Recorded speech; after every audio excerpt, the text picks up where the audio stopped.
Hi, I'm Dr. Sridhar Kalyanasundram. Welcome to my channel.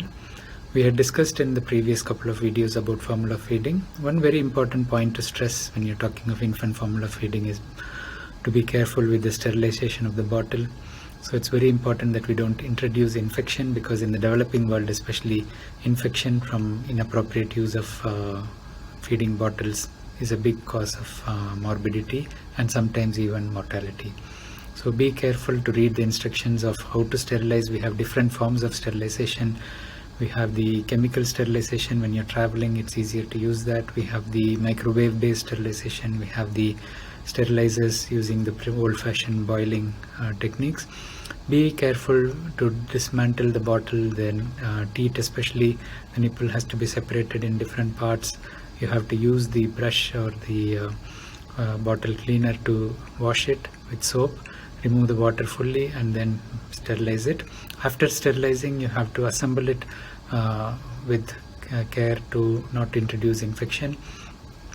And the boiled water has to be used to prepare the milk, at least for the first 6 to 9 months, as we discussed in a previous video.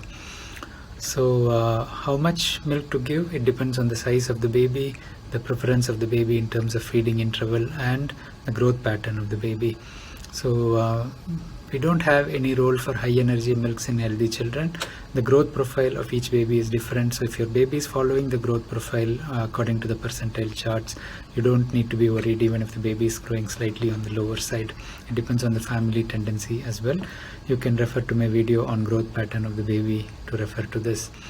The newborn babies have a small stomach, so in the first few days they start with say 30 ml or so, and then by end of the first week most of the full-term babies will take 60 ml or so, increasing to 90 ml by the second week.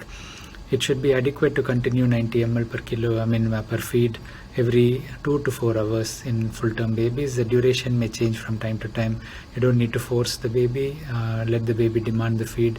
And if the baby sleeps like 4 to 5 hours after the first 2 weeks of age, it's absolutely fine. If you're mixed feeding and you're first breastfeeding, the top-up volume can be 30 to 60 ml. Don't increase it, because this will discourage the baby from taking more milk from you. So just keep that volume constant and let the baby take more from the breast. At the same time, work towards increasing your output by pumping as well, and use that instead of the formula if you do need the bottle top-up. So in terms of increase, the formula tins usually suggest a higher volume. Obviously, they are looking at the bigger babies who feed more, and this does not fit for all the babies. If your baby is on the smaller side, the volume will be less. If your baby is growing well despite getting a lesser volume, please don't increase the volume just to meet the requirements on the tin. The size of the scoop and the volume of water vary. You have to read the instructions on tin. So if you're changing the milk company, for example, at any time, you have to read that instruction, because some companies have 1 scoop for 30 ml while some have 1 scoop for 60 ml. It's getting more standardized recently, but you still have variations. And the increase of roughly 30 ml every 4 to 6 weeks is reasonable. A term baby who is about 6 months old will be expected to take 180 to 210 ml, but most of the babies are happy with 150 to 180 ml. In that case, don't push them to finish it. When you start weaning, you need to reduce the amount of formula that's used. So whether you start weaning by 5 to 6 months or exactly at 6 months, once the baby starts taking more than a few spoonfuls, the formula milk has to reduce.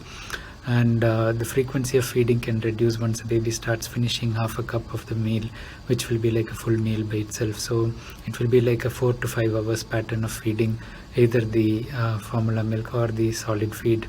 And usually by 9 months to 1 year, the baby is on 3 solid meals and 3 to 4 milk feeds. And by 15 months, it's enough to give 2 milk feeds a day. And by 2 years, you can reduce the milk even more. So milk is not essential part of the diet beyond that age if the baby is taking a good mix of solids. Don't overfeed the baby. Don't push the baby to finish. Let the baby control. And so very important that we observe these to reduce the risk of obesity, which, as I said in the first video on formula milk, is one of the main disadvantages of using formula feeding. I hope this is useful. Please share. Thank you.